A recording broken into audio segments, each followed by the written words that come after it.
ಸಾಯಿರಾಮ್.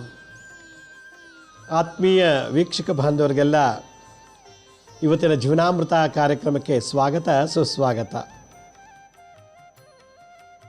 ವೀಕ್ಷಕರೇ, ನಿನ್ನೆ ಸಂಚಿಕೆಯಲ್ಲಿ ಕೋತಿಗಳ ಕಾಟದಿಂದ ವ್ಯಾಪಾರಕ್ಕೆ ನಷ್ಟ, ಕೋತಿಗಳ ಹಾವಳಿಯಿಂದ ಮನೆಯಲ್ಲಿ ಹಲವಾರು ಸಾಮಾನುಗಳು ಒಡೆದಾಕಿ ಮನೆ ವಸ್ತುಗಳ ಉಪಕರಣಗಳನ್ನು ಹಾನಿ ಮಾಡಿರೋದು, ಅದರದ್ದು ನಷ್ಟ, ತೋಟ ಹೊಲ ಗದ್ದೆಗಳಲ್ಲಿ ಕೋತಿಗಳ ಕಾಟದಿಂದ ಆ ಒಂದು ನಷ್ಟವನ್ನು ಯಾವ ರೀತಿ ನಿವಾರಣೆ ಮಾಡ್ಕೋಬೋದು ಅನ್ನೋ ವಿಚಾರದಲ್ಲಿ ನಿನ್ನೆ ಒಂದು ಎಪಿಸೋಡಲ್ಲಿ ತಿಳಿಸಿದ್ದೆ. ಇವತ್ತು ಬಹಳ ವಿಶೇಷವಾದಂಥ ಒಂದು ಸಬ್ಜೆಕ್ಟ್. ನನಗೊಬ್ಬರು ಕುಂದಾಪುರದಿಂದ ಪತ್ರ ಬರೆದಿದ್ದಾರೆ. 5 ವರ್ಷ ಲವ್ ಮಾಡಿದ್ರಂತೆ ಅವರು ಕಾಲೇಜ್ ಲೆವೆಲಿಂದ. ಕಾಲೇಜಿಗೆ ಸೇರಿದ ಮೇಲೆ ಕಾಲೇಜಲ್ಲಿ ಓದ್ತಿರ್ಬೇಕಾದ್ರೆ 5 ವರ್ಷ ಲವ್ ಮಾಡಿ, ಡಿಗ್ರಿ ಆದಮೇಲೂ ಕೂಡ ಲವ್ ಮಾಡಿ, ಆಮೇಲೆ ಮದುವೆ ಆದ್ರಂತೆ. ಮದುವೆ ಆದ 1-2-3 ವರ್ಷ ಚೆನ್ನಾಗಿದ್ದಂತೆ. ಆಮೇಲೆ ಗಂಡನಿಗೆ ಯಾವುದೋ ಒಂದು ದೊಡ್ಡ ಕಾಯಿಲೆ ಬಂದುಬಿಡ್ತಂತೆ. ಯಾವಾಗಲೂ ತಿಂದಿದ್ದು ವಾಂತಿ ಮಾಡಿಬಿಡೋದು, ತಿಂದ ತಕ್ಷಣ ಟಾಯ್ಲೆಟ್ಗೆ ಹೋಗೋದು, ಏನೇ ಊಟ ಮಾಡಲಿ ಏನೇ ಕುಡಿಲಿ ಸಡನ್ನಾಗಿ ವಾಮಿಟ್ ಆಗೋದು. ಇದು ಒಂದು ಕಾಯಿಲೆ ಇತ್ತಂತೆ. ಡಾಕ್ಟರ್ ಹತ್ರ ಹೋಗಿ ತೋರಿಸಿದಾಗ ಅವರು ಎಲ್ಲ ಹಾರ್ಟು, ಅಬ್ಡಮನ್ನು ಎಲ್ಲ ಥರ ಸ್ಕ್ಯಾನಿಂಗ್ ಮಾಡಿಸಿ ನೋಡಿದಾಗ ಏನು ಕಾಯಿಲೆ ಇಲ್ವಲ್ಲ, ಯಾಕೆ ಪದೇ ಪದೇ ವಾಂತಿ ಮಾಡ್ತಾರೆ, ಏನು ಕಾಯಿಲೆ ಇದೆ ಅಂತೇಳಿ ಭಾಳಷ್ಟು ಸಂಶೋಧನೆ ಮಾಡಿದ್ರು ಕೂಡ ಅದಕ್ಕೆ ಔಷಧಿ ಕೊಟ್ಟರು ಕೂಡ ವಾಸಿ ಆಗ್ತಿಲ್ವಂತೆ. ಯಾರೋ ಒಬ್ಬರು ಹೇಳಂತೆ ಆಯುರ್ವೇದ ಹತ್ರ ಹೋಗಿ ಔಷಧಿ ತಗೊಳ್ಳಿ, ಆಯುರ್ವೇದ ಡಾಕ್ಟರ್ ಹತ್ರ ಹೋಗಿ ಅಂತೇಳಿ ಅವರು ಪಂಚಕರ್ಮ ಕ್ರಿಯೆ ಮಾಡಿದ್ರಂತೆ. ಪಂಚಕರ್ಮ ಕ್ರಿಯೆ ಅಂತ ಅದೊಂದು ಟ್ರೀಟ್ಮೆಂಟ್. ಒಂದು 21 ದಿವಸ ಇಟ್ಕೊಂಡು ಎಲ್ಲ ಕ್ಲೀನ್ ಮಾಡಿ, ಹೊಟ್ಟೆ ಕರುಳೆಲ್ಲ ಕ್ಲೀನ್ ಆಯಿತು, ಬ್ರೈನು, ಮೂಗು. ಪಂಚಕರ್ಮ ಕ್ರಿಯೆಯಲ್ಲಿ ಅವ್ರದ್ದೇ ಆದಂಥ ಒಂದು ಪ್ರೊಸೀಜರಲ್ಲಿ ಟ್ರೀಟ್ ಮಾಡ್ತಾರೆ. ಎಲ್ಲ ಆಯಿತು. ಎಲ್ಲ ಆದಮೇಲೂ ಕೂಡ ಅವ್ರಿಗೆ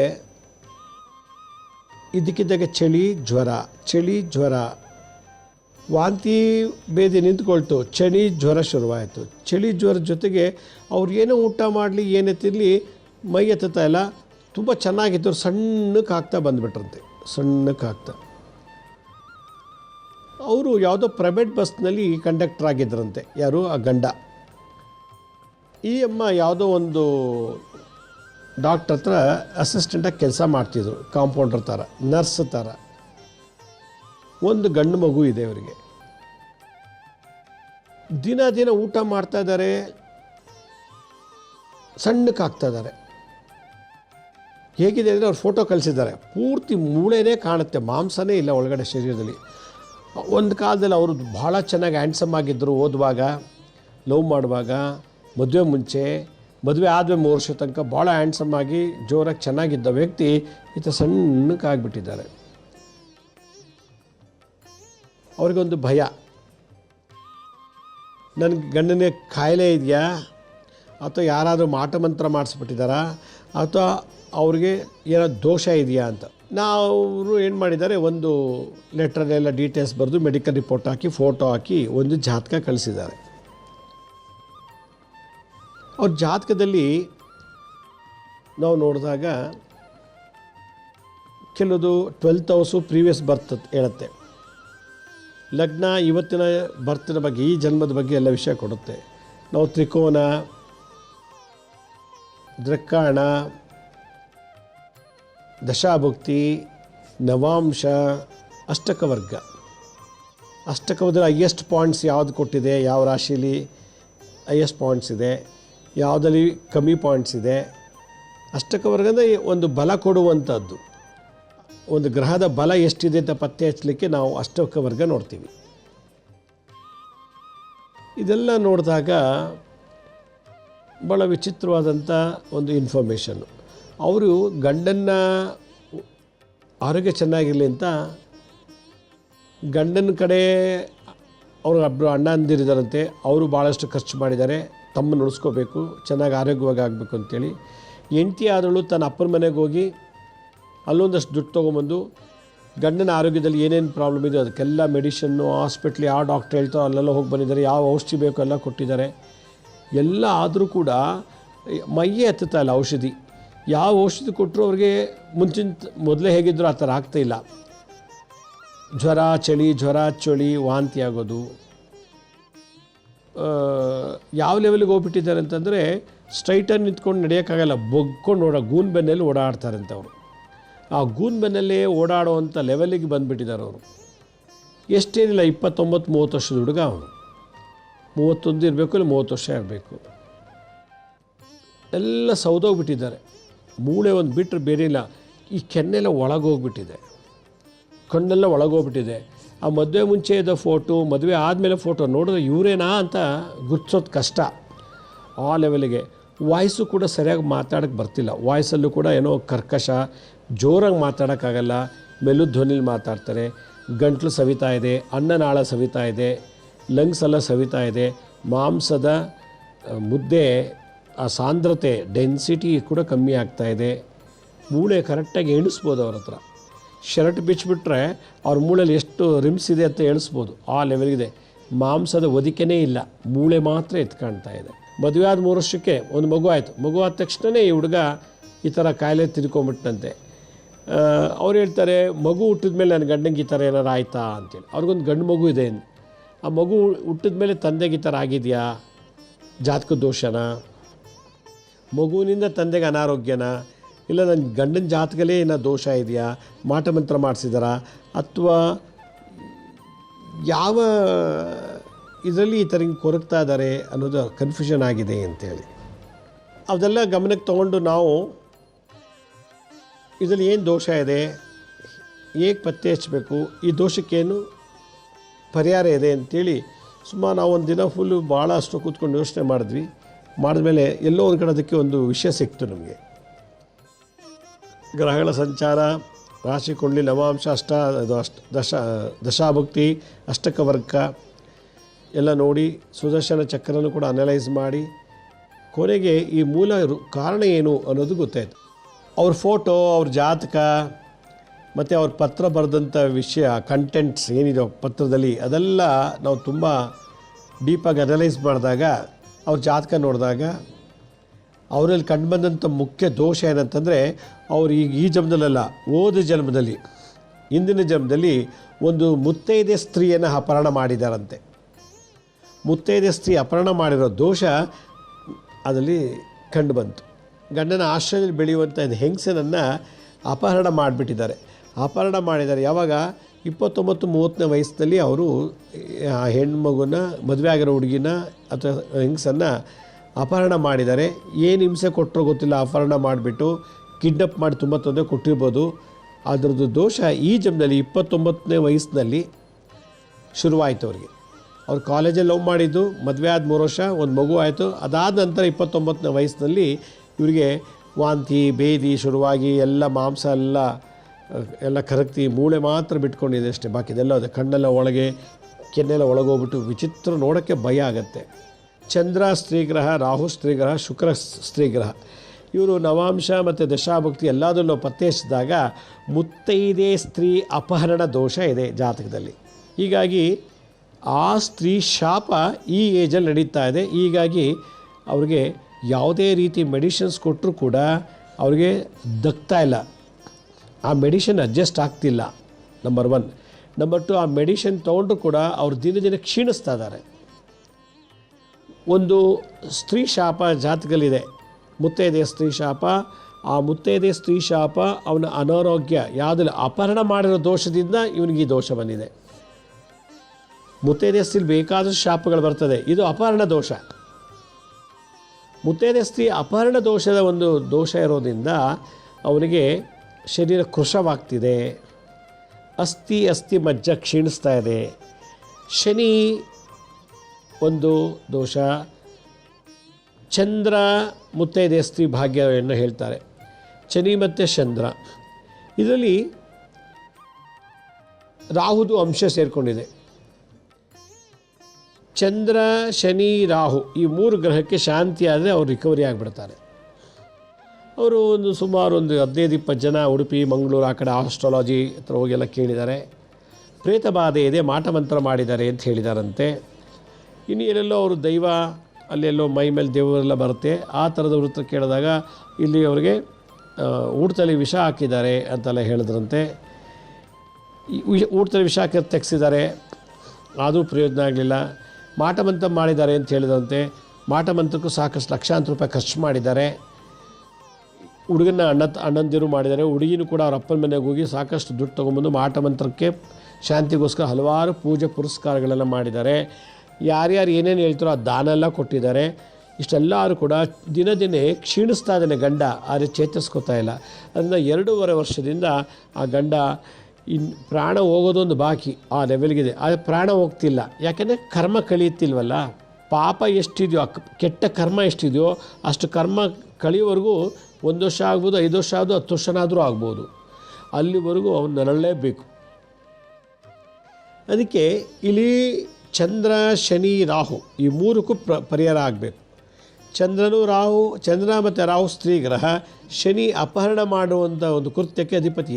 ಅಪಹರಣ, ಕದಿಯೋದು, ಚೋರ ಕೃತ್ಯ, ಚೋರ, ಸ್ತ್ರೀ ಅಪಹರಣ ಮಾಡಿರೋದ್ರಿಂದ ಶನಿನೂ ಕೂಡ ಕಾಟ ಕೊಡ್ತಾ ಇದ್ದಾನೆ, ಚಂದ್ರನೂ ಕೂಡ ಕಾಟ ಕೊಡ್ತಾ ಇದ್ದಾನೆ, ರಾಹು ಕೂಡ ಕೊಡ್ತಾ ಇದ್ದಾನೆ. ಶನಿ ಮೂಳೆಗಳಿಗೆ ಕಾರಕ, ಮಾಂಸ ಮುದ್ದೆಗೆ ರಾಹು, ರಕ್ತಕ್ಕೆ ಕುಜ, ಇಡೀ ದೇಹಕ್ಕೆ ಸೂರ್ಯ. ಆದ್ದರಿಂದ ಇಲ್ಲಿ ಚಂದ್ರ, ಶನಿ, ರಾಹು ಶಾಂತಿ ಆಗಬೇಕು. ನಮ್ಮ ಪ್ರಕಾರ ಜನ್ಮಕುಂಡಲಿ, ನವಾಂಶ, ದಶಾಭುಕ್ತಿ, ಅಷ್ಟಕವರ್ಗ ಇದನ್ನೆಲ್ಲ ನೋಡಿದಾಗ ಆತನಿಗೆ ಚಂದ್ರ, ಶನಿ, ರಾಹು ಶಾಂತಿ ಮಾಡಬೇಕು. ಎಲ್ಲ ಮಾಡಿದ್ದಾರೆ. ನನಗೆ 3-4 ಲಕ್ಷ ಖರ್ಚಾಗಿದೆ. ಮಾಟ ಮಂತ್ರ ತೆಗಿಯೋರಲ್ಲ 50,000 ರೂಪಾಯಿ ತೊಗೊಂಡ್ರು ಒಬ್ಬರು. ಇನ್ನೊಬ್ರು ಯಾರೋ ಕೇರಳದವ್ರು ಬಂದ್ರಂತ ಅವರು 1 ಲಕ್ಷ ತೊಗೊಂಡ್ರು. ಇನ್ಯಾರೋ ಅಷ್ಟಮಂಗಲ ಪ್ರಶ್ನೆ ಮಾಡಿ ಎಲ್ಲ ಮಾಡಿ ಅದಕ್ಕೆಲ್ಲ ಹೋಮ ಪರಿಹಾರ ಮಾಡ್ತೀವಿ ಅಂತ ಅವರು 1 ಲಕ್ಷ ತೊಗೊಂಡ್ರು. ಹೀಗೆ ಎಲ್ಲ 50,000, 1 ಲಕ್ಷ ಖರ್ಚು ಮಾಡಿದ್ದೀನಿ. ನನ್ನ ಗಂಡ ಇನ್ನೂ ರಿಕವರಿ ಆಗಲಿ, ಇನ್ನೂ ಹುಷಾರಿಲ್ಲ, ನನಗೆ ಗಂಡ ಬೇಕು. ಮತ್ತು ಗಂಡ ಸತ್ತು ನಮ್ಗೆ ಯಾರು ದಿಕ್ಕಿಲ್ಲ. ಯಾಕೆಂದರೆ ನಾನು ಲವ್ ಮ್ಯಾರೇಜ್ ಮಾಡ್ಕೊಂಬಂದುಬಿಟ್ಟಿರೋದ್ರಿಂದ ನನ್ನ ಎಲ್ಲರೂ ಡಿಫ್ರೆಂಟಾಗಿ ನೋಡ್ತಾರೆ. ಅದರಿಂದ ಗಂಡ ಚೆನ್ನಾಗಿ ಆಗಿಬಿಟ್ರೆ ಸಾಕು, ಅವ್ರು ಹೆಂಗೋ ದುಡ್ಕೊಂಬಂದು ಕೊಟ್ಟರೆ ನಾವು ಜೀವನ ಮಾಡಿಬಿಡ್ತೀವಿ, ಹೆಂಗೋ ಬದುಕೊಂಡ್ಬಿಡ್ತೀನಿ ಅಂಥೇಳಿ ಪಾಪ ಪತ್ರ ಬರೆದಿದ್ದಾರೆ. ಇಲ್ಲಿ ಪೂರ್ವ ಜನ್ಮದಲ್ಲಿ ಪರಸ್ತ್ರೀ, ಮುತ್ತೈದೆ ಗಂಡ ಇರುವಂಥ ಹೆಂಗಸನ್ನು ಅಪಹರಣ ಮಾಡಿ ಭಾಳ ಮಾನಸಿಕವಾಗಿ ದೈಹಿಕವಾಗಿ ಹಿಂಸೆ ಕೊಟ್ಟಿರೋದ್ರಿಂದ ಆ ಕರ್ಮ, ಆ ಶಾಪ ಈ ಜನ್ಮದಲ್ಲಿ ಈ ರೀತಿ ನಡೀತಾ ಇದೆ. ಇದು ಅವರು ತಿಳ್ಕೊಬೇಕಾದದ್ದು. ಇದು ಮೂಲ ಕಾರಣ, ರೂಟ್ ಕಾಸ್. ಇದಕ್ಕೆ ಭಾಳಷ್ಟು ಪೂಜೆ ಪುರಸ್ಕಾರ ಮಾಡಿದರೂ ಕೂಡ ಪ್ರಾಣ ಹೋಗಿಲ್ಲ. ಬಟ್ ಪ್ರಾಣ ಇದೆ, ಆದರೆ ಶಾಪ ಗುಣ ಆಗ್ತಾಯಿಲ್ಲ. ಇವರು ಆ ಮಾಟ ಮಂತ್ರ ಪೂಜೆಗಳು, ಆ ದೇವರ ಹರಕೆ, ಆ ಟ್ರೀಟ್ಮೆಂಟೆಲ್ಲ ಮಾಡಿಸಿರೋದ್ರಿಂದ ಅಷ್ಟೋ ಇಷ್ಟೋ ಆ ಹುಡುಗ ಇವತ್ತು ಭೂಮಿಯಲ್ಲಿದ್ದಾರೆ. ಇದು ಯಾವುದೋ ಮಾಡಿಸಿಲ್ಲ ಅಂತ ಅಂದಿದ್ರೆ ಸತ್ತೋಗ್ತಿದ್ದೋ ಏನೋ. ಶಾಂತಿ ಪ್ರಯೋಗಗಳು ಭಾಳಷ್ಟಿದೆ. ಔಷಧಿ ತೊಗೊಳೋದು ಒಂದು ಶಾಂತಿ ಪ್ರಯೋಗ, ಮಾತ್ರೆ ಟ್ಯಾಬ್ಲೆಟ್ಸ್ ತೊಗೊಳೋದು ಒಂದು ಶಾಂತಿ ಪ್ರಯೋಗ ನಮ್ಮ ಜಾತಕಕ್ಕೆ. ಎರಡನೇದು ಮಾಟ ಮಂತ್ರ ತಂತ್ರ ಪ್ರಯೋಗ, ಪೂಜೆ ಪುರಸ್ಕಾರಗಳನ್ನು ಮಾಡಿದ್ದಾರೆ, ಯಜ್ಞ ಯಾಗಗಳನ್ನು ಮಾಡಿದ್ದಾರೆ. ಆ ಯಾತ್ರೆ, ಈ ದೇವಸ್ಥಾನ, ಆ ದೇವಸ್ಥಾನಕ್ಕೆಲ್ಲ ಹೋಗಿದ್ದಾರೆ. ಸುಮಾರು ಹರಕೆನೇ ಕಟ್ಕೊಂಡಿದ್ದಾರಂತೆ 5-6 ದೇವತೆಗಳಿಗೆ. ಹುಷಾರಾದರೆ ಸಾಕು ಎಲ್ಲ ದೇವ್ರಿಗೂ ನಾನು ಹರಕೆಗೆ ತೀರಿಸ್ಬಿಡ್ತೀನಿ, ಅದಕ್ಕೊಂದು 1 ಲಕ್ಷ ಬೇಕಾಗ್ಬೋದು. ಹರಕೆ ತೀರ್ಸೋಕ್ಕೆ 1 ಲಕ್ಷ, ಮಾಟ ಮಂತ್ರ ತೆಗ್ಸೋಕ್ಕೆ ಒಂದು 2-3 ಲಕ್ಷ ಖರ್ಚು ಮಾಡಿದ್ದಾರೆ. ಹಾಸ್ಪಿಟ್ಲ್ಗಳಂತೂ ಅವ್ರು ಹೇಳಿದಷ್ಟು ದುಡ್ಡು ಕೊಟ್ಟು ಅಡ್ಮಿಟ್ ಮಾಡಿ ಟ್ರೀಟ್ ಮಾಡಿಸಿದ್ದಾರೆ. ಅದು ಏನೂ ಪ್ರಯೋಜನ ಇಲ್ಲ, ಏನೂ ಇಲ್ಲ ಕಾಯಿಲೆ ಅಂತ ಅವ್ರು ಹೇಳ್ತಾರಂತೆ ಡಾಕ್ಟ್ರುಗಳು. ಆದರೆ ಈಗ ಪೇಷಂಟ್ ನರಳ್ತಾ ಇದ್ದಾರೆ. ಹೀಗೆ ಇರುವಂಥ ಒಂದು ಪರಿಸ್ಥಿತಿನಲ್ಲಿ ಒಂದು ಶಾಪ ಒಂದು ಆತ್ಮ ಜೊತೆ ಹೋರಾಟ ನಡೆಸ್ತಾ ಇದೆ. ಒಂದು ಸ್ತ್ರೀ ಅಪಹರಣದ ದೋಷ ಒಂದು ಆತ್ಮದ ಮೇಲೆ ಬಹಳ ಬಲವಾಗಿ ಹೋರಾಟ ನಡೆಸ್ತಾ ಇದೆ. ಇವಾಗ ಪಾಪ ಒಂದು ಮಗು ಇದೆ, ಲವ್ ಮಾಡಿ ಮದುವೆ ಮಾಡ್ಕೊಂಬಿಟ್ಟಿದ್ದಾರೆ. ತಂದೆ ಮನೆ ಕಡೆಯೂ ಅಷ್ಟೇನು ಸಪೋರ್ಟ್ ಇಲ್ಲ, ಗಂಡಿನ ಕಡೆಯಿಂದ ಕೂಡ ಅಷ್ಟೇನು ಸಪೋರ್ಟ್ ಇಲ್ಲ. ಯಾಕೆಂದರೆ ಲವ್ ಮ್ಯಾರೇಜ್ ಆಗಿರೋದ್ರಿಂದ ಎಲ್ರಿಗೂ ಒಂಥರ ಮನಸ್ಸಿಗೆ ಒಂದು ರೀತಿ ಅಷ್ಟು ಏನು ಪ್ರೀತಿ ವಾತ್ಸಲ್ಯ ಇಲ್ಲ ಇವ್ರ ಮೇಲೆ ಅಂತ ನನ್ನ ಅಭಿಪ್ರಾಯ. ನವಿಲು ಗರಿಗಳನ್ನ ತೊಗೋಬೇಕು. ನವಿಲು ಗರಿಗಳೊಂದು 10-15 ಮಯೂರ ತಂತ್ರ ಪ್ರಯೋಗ ಅಂಥೇಳಿ ನವಿಲು ಗರಿಗಳನ್ನ ಕೈಲಿ ಒಂದು 10-15 ತೊಗೊಂಡ್ಬಿಟ್ಟು ತಲೆಯಿಂದ ಪಾದದವರೆಗೆ ಮಲಗಿಸ್ಕೊಂಡು ಅವರಿಗೆ ನಾನು ಹೇಳೋ ಮಂತ್ರದಲ್ಲಿ ಇಳಿ ತೆಗಿಬೇಕು, ನಿವಾಳಿಸ್ಬೇಕು. ಮೊದಲನೇ ತಂತ್ರ ಏನು? ಓಂ ಹುಂ ಜಾನಕಿ ವಲ್ಲಭಾಯ ನಮಃ ಅಂತ ಹೇಳ್ಬೋದು, ನಮಃ ಅಂತಲೂ ಹೇಳ್ಬೋದು, ಅಥವಾ ಸ್ವಾಹನ ಹೇಳ್ಬೋದು. ಓಂ ಹುಂ ಜಾನಕಿ ವಲ್ಲಭಾಯ ಸ್ವಾಹ ಅಂತೇಳಿ. ಓಂ ಹುಂ ಜಾನಕಿ ವಲ್ಲಭಾಯ ಸ್ವಾಹ, ಓಂ ಹುಂ ಜಾನಕಿ ವಲ್ಲಭಾಯ ಸ್ವಾಹ, ಓಂ ಹುಂ ಜಾನಕಿ ವಲ್ಲಭಾಯ ಸ್ವಾಹ ಅಂಥೇಳಿ 15 ನವಿಲುಗರಿ ತೊಗೊಂಡು ತಲೆಯಿಂದ ಪಾದದವರೆಗೆ ಹೀಗೆ ಬೀಸ್ತಾ ಇರಬೇಕು, ಇಳಿ ತೆಗಿಬೇಕು. ಈ ಮಂತ್ರ ಹೇಳ್ಕೊಂಡು ಓಂ ಹುಂ ಜಾನಕಿ ವಲ್ಲಭಾಯ ಸ್ವಾಹ ಅಂತೇಳಿ. ಇದು ಒಂದು ತಂತ್ರ. ಕೊಲ್ಲೂರು ಮೂಕಾಂಬಿಕೆ ಅಥವಾ ಚೌಡೇಶ್ವರಿ ಈ ದೇವರಿಗೆ ಹೋಗಿ ಇವರ ಹೆಸರಿನಲ್ಲಿ ಮಂಗಳವಾರ ಅಥವಾ ಹುಣ್ಣಿಮೆ ಅಮಾವಾಸ್ಯೆ ದಿವಸ ಅರ್ಚನೆಯನ್ನು ಮಾಡಿಸ್ಬೇಕು. ಇಲ್ಲಿ ಚಂದ್ರ, ರಾಹು, ಶನಿ ಈ ಮೂರು ಈ ನವಿಲುಗರಿ ತೆಗೆಯೋ ಮಂತ್ರದಿಂದ, ಚೌಡೇಶ್ವರಿ ಪೂಜೆ ಮಾಡಿಸೋದ್ರಿಂದ, ಅಭಿಷೇಕ ಮಾಡಿಸೋದ್ರಿಂದ ಅವ್ರ ಬಾಯಿನಲ್ಲೇ ಯಾರು ನರಳ್ತಾ ಇದ್ದಲ್ಲ ಅವ್ರ ಬಾಯಿನಲ್ಲೇ ಈ ಮಂತ್ರ ಹೇಳಿಸ್ಬಿಟ್ರೆ ಭಾಳ ಒಳ್ಳೆಯದು. ಒಬ್ಬರು ಇಳಿ ತೆಗಿಬೇಕು ಮಂತ್ರ ಹೇಳಿ, ಒಂದು ಅರ್ಧ ಗಂಟೆ ಜಪ ಮಾಡ್ಸೋಕ್ಕೆ ಬಿಡಬೇಕು. ಅವ್ರು ಮಲ್ಕೊಂಡೆ ಕೂತ್ಕೊಂಡು ಜಪ ಮಾಡಿ ಇರಬೇಕು. ಓಂ ಹುಂ ಜಾನಕಿ ವಲ್ಲಭಾಯ ಸ್ವಾಹ, ಓಂ ಹುಂ ಜಾನಕಿ ವಲ್ಲಭಾಯ ಸ್ವಾಹ, ಓಂ ಹುಂ ಜಾನಕಿ ವಲ್ಲಭಾಯ ಸ್ವಾಹ ಅನ್ನೋ ಮಂತ್ರ. ಜಾನಕಿ ಅಂದರೆ ಸೀತಾದೇವಿ. ಸೀತಾದೇವಿನ ಪ್ರೀತಿಸಿ ಮದುವೆ ಆಗಿರೋನು ರಾಮಚಂದ್ರ. ವಲ್ಲಭ ಅಂದರೆ ರಾಜ, ಯಜಮಾನ ಅಂಥೇಳಿ. ಜಾನಕಿಗೆ ಯಜಮಾನ, ಜಾನಕಿಗೆ ಲೀಡರು, ಜಾನಕಿಗೆ ಬಾಸು, ಜಾನಕಿಯ ಪತಿ ಅಂತ ಅವನಿಗೆ ಸ್ವಾಹಕಾರದಲ್ಲಿ ನಮಸ್ಕಾರ ಮಾಡೋದು. ಓಂ ಹುಂ ಜಾನಕಿ ವಲ್ಲಭಾಯ ಸ್ವಾಹ, ಶ್ರೀರಾಮಚಂದ್ರನನ್ನು ನೆನೆಸುವಂಥದ್ದು. ಇದು ರಾಮೋಪನಿಷತ್ತಲ್ಲಿ ಬರುವಂಥ ಒಂದು ಮಂತ್ರ. ಓಂ ಹುಂ ಜಾನಕಿ ವಲ್ಲಭಾಯ ಸ್ವಾಹ ಅಂಥೇಳಿ. ರಾಮೋಪನಿಷತ್ತಲ್ಲಿ ಈ ಮಂತ್ರ ಮುತ್ತೈದೆ ಸ್ತ್ರೀ ಅಪಹರಣ ದೋಷ ಇತ್ತು ಅಂದರೆ ಜಾನಕಿಯನ್ನು ಮತ್ತು ಅವಳ ಗಂಡ ರಾಮನನ್ನು ಸ್ಮರಿಸುವಂಥದ್ದು. ದಂಪತಿಗಳ ಶಾಪ ಇವರಲ್ಲಿರೋದ್ರಿಂದ ಈ ರೀತಿ ನಡ್ತಾ ಇದ್ದಾರೆ. ಅದಕ್ಕೆ ವಲ್ಲಭ ಅಂದರೆ ರಾಮ, ಜಾನಕಿ ಅಂದರೆ ಲೇಡಿ, ರಾಮನ ಹೆಂಡತಿ. ಜಾನಕಿ ವಲ್ಲಭಾಯ ಸ್ವಾಹ ಅನ್ನೋ ಮಂತ್ರ ಹೇಳಿ ಇದನ್ನು ಜಪ ಮಾಡ್ತಾ ಇರಬೇಕು ಅವರು. ಮೂರನೇದು ರಾಹುಗೆ ಶಾಂತಿ ಆಗಬೇಕು. ನಿಂಬೆಹಣ್ಣು ತೊಗೋಬೇಕು. ನಿಂಬೆಹಣ್ಣು ಕೈಲಿಟ್ಕೊಂಡು ಅರ್ಧ ಗಂಟೆ ಜಪ ಮಾಡಿ ಆ ನಿಂಬೆಹಣ್ಣು ರಸನ ಕಟ್ ಮಾಡಿ ಅದನ್ನು ಆಗಾಗ ದಿನಕ್ಕೊಂದು ಸಲ ಅದು ಜ್ಯೂಸಲ್ಲಿ ಮೂಲಕ ಅವ್ನು ಒಳಗಬೇಕು ರಾಹು ಶಾಂತಿ ಆಗಲಿಕ್ಕೆ. ಎಳ್ಳನ್ನ ಕೈಲಿಟ್ಕೊಂಡು ಓಂ ಹುಂ ಜಾನಕಿ ವಲ್ಲಭಾಯ ಸ್ವಾಹ, ಓಂ ಹುಂ ಜಾನಕಿ ವಲ್ಲಭಾಯ ಸ್ವಾಹ ಅಂತ ಪೇಷಂಟು ಆ ಎಳ್ಳನ್ನು ಕೈಲಿಟ್ಕೊಂಡು ಒಂದು ಅರ್ಧ ಗಂಟೆ ಜಪ ಮಾಡಿ ಅವನ ಹಸ್ತದಿಂದ ಬಂದಂಥ ಎಳ್ಳನ್ನು ತೊಗೊಂಡೋಗ್ಬಿಟ್ಟು ನಾವು ದೇವಸ್ಥಾನಕ್ಕೆ ದಾನ ಮಾಡಬೇಕು. ಎಷ್ಟು ಒಂದು ಅರ್ಧ ಕೆಜಿ 1 ಕೆಜಿ ಎಳ್ಳು ತೊಗೋಬೇಕು. ಪ್ರತಿ ಹುಣ್ಣಿಮೆ ಅಮಾವಾಸ್ಯೆಗೆ ಇದನ್ನು ಮಾಡ್ತಾ ಬಂದರೆ ಅವ್ರು ಎಲ್ಲಿವರೆಗೂ ಚೇತರಿಸ್ಕೊಳ್ತಾರೋ ಅಲ್ಲಿವರೆಗೂ ಮಾಡ್ತಾ ಇರಬೇಕು. ಒಂದು ನಿಂಬೆಹಣ್ಣಲ್ಲಿ ಜ್ಯೂಸ್ ಮಾಡಿ ಕುಡಿಸ್ಬೇಕು, ಮಂತ್ರ ಹಾಕಿದ ನಿಂಬೆಹಣ್ಣು. ಎಳ್ಳನ್ನು ಮಂತ್ರ ಹೇಳಿಸ್ಬಿಟ್ಟು ತೊಗೊಂಡೋಗಿ ದೇವಸ್ಥಾನಕ್ಕೆ ದಾನ ಮಾಡಬೇಕು, ಶನಿ ದೇವಸ್ಥಾನಕ್ಕೆ. ಮೂರನೇದು ನವಿಲುಗರಿನಲ್ಲಿ ಅದನ್ನು ಇಳಿ ತೆಗಿಬೇಕು. ಇದನ್ನು ದಿನನಿತ್ಯ ಮಾಡ್ತಾ ಬಂದರೆ 1 ವಾರ 15 ದಿನದಲ್ಲೇ ಸ್ತ್ರೀ ಅಪಹರಣ ದೋಷದಿಂದ ಮುಕ್ತರಾಗ್ತಾರೆ ಅಂತ ನಮ್ಮ ಅನುಭವ. ಇದು ಮಂತ್ರ ಮತ್ತು ತಂತ್ರ. ತಂತ್ರ ಜಂಬೂರ ಫಲ ನಿಂಬೆಹಣ್ಣು, ಎರಡನೇದು ಎಳ್ಳು ತಿಲ ಕೈನಲ್ಲಿ ಎಳ್ಳಿಟ್ಕೊಂಡು. ಶನಿ ಮೂಳೆಗಳಿಗೆಲ್ಲ ಸ್ಟ್ರೆಂತ್ ಕೊಡ್ತಾನೆ ಶನಿ. ಮೂಳೆ, ಬೋನ್ ನ್ಯಾರೋ ಇವಕ್ಕೆಲ್ಲ ಶನಿ ಅಧಿಪತಿ. ಎರಡನೇದು ಸ್ತ್ರೀ ಶಾಪಕ್ಕೆ ಚೌಡೇಶ್ವರಿಯನ್ನು ಪೂಜೆ ಮಾಡಬೇಕು, ಕೊಲ್ಲೂರು ಮೂಕಾಂಬಿಕೆಯನ್ನು ಪೂಜೆ ಮಾಡಬೇಕು. ಆ ಶರೀರದಲ್ಲಿರ್ತಕ್ಕಂಥ ಹೌರ ಸೂಕ್ಷ್ಮತೆ ಕಾರಣ ಶರೀರದ ಗಲೀಜನ್ನು ಶಾಪವನ್ನು ನವಿಲುಗರಲ್ಲಿ ಮಂತ್ರ ಹೇಳ್ತಾ ನಿವಾರಿಸಬೇಕು ಒಂದು ಅರ್ಧ 20 ಗಂಟೆ. ಈ ಥರ ಮಾಡ್ತಾ ಬಂದರೆ ಒಂದು ವಾರದಲ್ಲಿ ಚೇತರಿಸ್ಕೊಂಡು ಮುಂಚೆ ಹೇಗಿದ್ದು ಅದಕ್ಕಿಂತ ಚೆನ್ನಾಗಿ ಆಗ್ತಾರೆ. ಸ್ತ್ರೀ ಅಪಹರಣ ದೋಷದಿಂದ ಮುಕ್ತಿ ಆಗುತ್ತೆ ಅಂತ ನಮ್ಮ ಒಂದು ಸಜೆಷನ್ಸ್ ಇದರಲ್ಲಿ.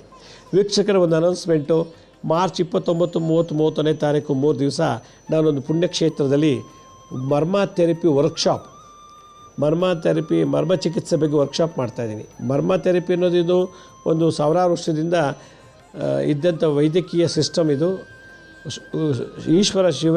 ಶಿವ ಪಾರ್ವತಿಗೆ ಉಪದೇಶ ಮಾಡುವಂಥ ಒಂದು ವಿದ್ಯೆ. ಇಲ್ಲಿ ಬ್ರೈನಿಗೆ ಸಂಬಂಧಪಟ್ಟಂಥದ್ದು, ಮಾನಸಿಕ ರೋಗಗಳು, ಕಣ್ಣು, ಕಿವಿ, ಮೂಗು, ಬಾಯಿ, ಹಲ್ಲು, ಗಂಟಲು, ಮತ್ತು ಥೈರಾಯ್ಡು, ಲಂಗ್ಸು, ಹಾರ್ಟಿಗೆ ಸಂಬಂಧಪಟ್ಟಂಥದ್ದು, ಹೊಟ್ಟೆಗೆ ಸಂಬಂಧಪಟ್ಟಂಥ ಕಾಯಿಲೆಗಳು, BP, sugar, asthma, heart attack ಆಗಿದ್ದರೆ, ಪೈಲ್ಸು, ಪಿಸ್ತೂಲ, ಫಿಶರು, ಮಂಡಿ ನೋವು, ಬೆನ್ನೋವು, ಪಾದ ನೋವು, ಶರೀರದಲ್ಲಿ ರೊಮೊಟೈಡ್ ಆರ್ಥರೈಟಿಸು ಮತ್ತು ಗೋಟ್ ಕಾಯಿಲೆಗಳಿದ್ದರೆ, ವೆರಿಕೋಸ್ ವೈನ್ ಇದ್ದರೆ, ಹೆಂಗಸಲ್ಲಿ ಮುಟ್ಟಿನ ಸಮಸ್ಯೆಗಳು, ಗಂಡಸರಲ್ಲಿ ಸಂತಾನೋತ್ಪತ್ತಿಗೆ ಕೆಲವು ದೋಷಗಳಿರ್ತದೆ. ಇದನ್ನೆಲ್ಲ ಸರಿಪಡಿಸುವಂಥ ಒಂದು ವಿಶೇಷವಾದ ಔಷಧಿ ಇಲ್ಲದೇ ಮಾಡುವಂಥ ವಿದ್ಯೆ ಮರ್ಮ ಥೆರಪಿ. ಔಷಧಿ ಅಂದರೆ ಇಂಜೆಕ್ಷನು, ಟಾನಿಕ್ಕು, ಮಾತ್ರೆ ಯಾವುದೂ ತೊಗೊಳಂಗಿಲ್ಲ, ಆಪ್ರೇಷನ್ಸ್ ಇಲ್ಲ, ಸರ್ಜರಿ ಇಲ್ಲ ಅಂತ ಭಾಳ ವಿಶೇಷವಾದ ವಿದ್ಯೆ, ಸಾವಿರಾರು ವರ್ಷದಿಂದ ಬಂದಂಥ ವಿದ್ಯೆ ಅದು ನಶಿಸ್ತಾ ಹೋಗ್ತಾ ಇದೆ. ಅದರಿಂದ ಈ ವಿದ್ಯೆನ ನಾನು 3 ದಿವಸ ನನ್ನ ಜೊತೆಲೇ ಇಟ್ಕೊಂಡು ಅಲ್ಲೇ ಊಟ, ತಿಂಡಿ, ವಸತಿ ಸೌಕರ್ಯ ಎಲ್ಲ ಕೊಡ್ತೀವಿ, ಬುಕ್ಕು ಕೂಡ ಕೊಡ್ತೀವಿ. ಈ ಒಂದು 3 ದಿವಸ ಈ ವಿದ್ಯೆ ಕಲಿತು ನಿಮ್ಮಲ್ಲಿರೋ ಕಾಯಿಲೆ ನೀವೇ ಕ್ಯೂರ್ ಮಾಡ್ಕೊಳ್ಳಿ, ನಿಮ್ಮ ಮನೆ ಮಂದಿಯವ್ರಿಗೆಲ್ಲ ಕಾಯಿಲೆ ಕ್ಯೂರ್ ಮಾಡಿ, ಆಮೇಲೆ ಒಂದು ಕ್ಲಿನಿಕ್ ಓಪನ್ ಮಾಡಿ ಔಷಧಿ ಇಲ್ಲದೇ, ಆಪ್ರೇಷನ್ ಇಲ್ಲದೆ ಎಲ್ಲರನ್ನೂ ಟ್ರೀಟ್ ಮಾಡೋಂಥ ಒಂದು ವೈದ್ಯರಾಗಬೇಕು ಅಂತ ನನ್ನ ಆಸೆ. ಮನೆಗೊಬ್ಬ ವೈದ್ಯರಾಗಬೇಕು. ಯಾಕೆಂತಂದರೆ ಈ ವಿದ್ಯೆ ಯಾರೂ ಹೇಳ್ಕೊಡ್ತಿಲ್ಲ ಅವಾಗೆಲ್ಲ. ಇವ್ನು ನಮ್ಮ ಜಾತಿಯವನ್ನೆಲ್ಲ ಹೇಳ್ಕೊಡ್ಬಾರ್ದು ಅಂತ, ನಮ್ಮ ಧರ್ಮವನ್ನೆಲ್ಲ ಹೇಳ್ಕೊಡ್ಬಾರ್ದು, ಅಕಸ್ಮಾತ್ ಇವ್ನು ಕಲ್ತ್ಬಿಟ್ರೆ ನಾಳೆ ನನಗೆ ಎದುರಾಳಿ ಆಗಿಬಿಟ್ರೆ, ಶತ್ರು ಆಗಿಬಿಟ್ರೆ ಅಂತ ಹೇಳ್ಕೊಡೋದೆ ಈ ವಿದ್ಯೆ ಹಾಗೆ ನಶಿಸ್ತಾ ಬಂದುಬಿಟ್ಟಿದೆ. ಈಗೆಲ್ಲ ತಲೆನೋವು, ವಾಂತಿ, ಬೇದಿ, ಅಸ್ತಮಾ ಮತ್ತು ಏನು ENT ಸಂಬಂಧಪಟ್ಟಿದ್ದು ಏನೋ ಒಂದು ಸಣ್ಣ ಕಾಯಿಲೆ ಆದರೂ 5,000 ರೂಪಾಯಿ ನಾವು ಹಾಸ್ಪಿಟ್ಲಿಗೆ ಹಾಕಬೇಕು. ಅದರಲ್ಲೂ ಈ ಪಿಟ್ಸು, ಕ್ಯಾನ್ಸರು ಮತ್ತು ಲಕ್ವಾ, ಪ್ಯಾರಾಲಿಸಿಸ್ ಈ ಥರದ್ದೆಲ್ಲ ಬಂದು ಲಕ್ಷಾಂತರ ರೂಪಾಯಿ ನಾವು ಹಾಸ್ಪಿಟ್ಲಿಗೆ ಇನ್ವೆಸ್ಟ್ ಮಾಡಬೇಕು, ಔಷಧಿಗೆ ಇನ್ವೆಸ್ಟ್ ಮಾಡಬೇಕು. ಇದನ್ನೆಲ್ಲ ಉಳಿಸ್ಬೇಕು ಅಂತಂದರೆ ಈ ವಿದ್ಯೆ ಕಲಿಬೇಕು. ಅದರಿಂದ ಇದನ್ನು ನಾನು 3 ದಿವಸ ಜೊತೆಲೇ ಇಟ್ಕೊಂಡು ಕಲಿಸ್ತಾ ಇದ್ದೀನಿ. ಆಸಕ್ತಿ ಇರೋರು ಈ ಕೋರ್ಸ್ನ ಜಾಯ್ನ್ ಆಗ್ಬೋದು. ಕೋರ್ಸ್ ಜಾಯ್ನ್ ಆಗಬೇಕಾದ್ರೆ workshop.lakshmisrinivas.in ಅಂತೇಳಿ ಲಾಗಿನ್ ಆಗಿ ಅದರಲ್ಲಿ ವರ್ಕ್ಶಾಪ್ ರಿಜಿಸ್ಟ್ರೇಷನ್ಗೆ ಹೋಗಿ ರಿಜಿಸ್ಟರ್ ಮಾಡ್ಕೊಳ್ಳಿ. ಈ ವಿದ್ಯೆ ಕಲಿಗೆ ಬರ್ತಾರಲ್ಲ ಯಾರು ಮರ್ಮ ವಿದ್ಯೆ ಕಲಿಗೆ, ಅವ್ರಿಗೊಂದು ಲಯ ಯೋಗ ಫ್ರೀಯಾಗಿ ಹೇಳ್ಕೊಡ್ತೀನಿ. ಲಯ ಅಂದರೆ ಹಠ ಯೋಗದಲ್ಲಿ ಒಂದು ವಿದ್ಯೆ. ಲಯ ಅಂದರೆ ನಾಶ ಮಾಡೋದು, ನಮ್ಮಲ್ಲಿರೋ ಓಜಮ ಶಾಪ ಪಾಪಗಳಲ್ಲೆಲ್ಲ ಲಯ ಮಾಡ್ತಾ ಹೋಗುವಂಥದ್ದು, ಅದೊಂದು ವಿಶೇಷ ವಿದ್ಯೆ. ಈ ಕೋರ್ಸಿಗೆ ಅದೊಂದು ಫ್ರೀ ಹೇಳ್ಕೊಡ್ತಾ ಇದ್ದೀನಿ. ಆಸಕ್ತಿ ಇರೋರು workshop.lakshmisrinivas.in ಅಂತ ವರ್ಕ್ಶಾಪ್ ರಿಜಿಸ್ಟ್ರೇಷನ್ ಪೇಜ್ಗೆ ಹೋಗಿ ರಿಜಿಸ್ಟರ್ ಮಾಡ್ಕೊಳ್ಳಿ. ನಮ್ಮ ಹಳೆ ಸಂಚಿಕೆಗಳು ಯಾರು ನೋಡೋಕ್ಕಾಗಿಲ್ಲೋ ನಮ್ಮ ಶಿರ್ಡಿ ಸಾಯಿ ಭಿಕ್ಷಾ ಕೇಂದ್ರ ಮತ್ತು ಹೆಲ್ತ್ ಸೈನ್ಸ್ ಅಂತ 2 ಯೂಟ್ಯೂಬ್ ಚಾನಲ್ ಇದೆ. ಇದ್ರ ಜೊತೆಗೆ SSBK ಜ್ಞಾನೋದಯ ಅಂತ ಒಂದು ಮ್ಯೂಸಿಕ್ ಚಾನಲ್ ಇದೆ. 3ಕ್ಕೂ ಸಬ್ಸ್ಕ್ರೈಬ್ ಮಾಡ್ಕೊಳ್ಳಿ. ಪಕ್ಕದ ಬೆಲ್ ಬಟನ್ ಪ್ರೆಸ್ ಮಾಡಿ, ನೋಡೋದ್ಮೇಲೆ ಲೈಕ್ ಅನ್ನೋ ಬಟನ್ ಪ್ರೆಸ್ ಮಾಡಿ. ಆಮೇಲೆ ಆ ಲಿಂಕನ್ನು ನಿಮ್ಮ ಬಂಧು ಮಿತ್ರರಿಗೆ ವಾಟ್ಸಪ್ ಮುಖಾಂತರ ಅಥವಾ ಇಮೇಲ್ ಮುಖಾಂತರ ಶೇರ್ ಮಾಡಿ. ಗುರುಜಿ ಲಕ್ಷ್ಮೀ ಶ್ರೀನಿವಾಸ್ ಅಂತೇಳಿ ಫೇಸ್ಬುಕ್ಕಲ್ಲಿ ಒಂದು ಅಕೌಂಟ್ ಇದೆ, ಅಲ್ಲೂ ಕೂಡ ನಿಮಗೆ ಭಾಳಷ್ಟು ಇನ್ಫಾರ್ಮೇಷನು, ಇನ್ಸ್ಟಾಗ್ರಾಮ್ ಮತ್ತು ಲಿಂಕ್ಡ್ಇನ್, ಟ್ವಿಟರ್ ಇಲ್ಲೆಲ್ಲದಲ್ಲೂ ಕೂಡ ಇನ್ಫಾರ್ಮೇಷನ್ ಶೇರ್ ಮಾಡ್ತಾಯಿದ್ದೀವಿ. ಅಲ್ಲೂ ಭಾಳಷ್ಟು ಇನ್ಫಾರ್ಮೇಷನ್ ಸಿಗುತ್ತೆ. ನಮ್ಮ ಅಪಾಯಿಂಟ್ಮೆಂಟ್ಸ್ ಬೇಕು ಅಂತೇಳಿ www.lakshmisrinivas.in ಅಂತೇಳಿ ಅದಕ್ಕೆ ಅಪಾಯಿಂಟ್ಮೆಂಟ್ಸ್ ತೊಗೊಂಡು ನೀವೇ ಬುಕ್ ಮಾಡ್ಕೊಂಡು ಬರ್ಬೋದು ಅಂತ ಹೇಳ್ತಾ ಇವತ್ತಿನ ಸಂಚಿಕೆಯನ್ನು ಮುಗಿಸ್ತೀನಿ. ಇದೇ ರೀತಿ ನಾಳಿನ ಸಂಚಿಕೆಯಲ್ಲಿ ಮತ್ತೊಂದು ವಿಶೇಷವಾದಂಥ ಮಾಹಿತಿಯನ್ನು ತಮ್ಮನ್ನು ಭೇಟಿ ಮಾಡ್ತೀನಿ. ಅಲ್ಲಿವರೆಗೂ ನಮಸ್ಕಾರ. ಸಾಯಿರಾಮ್.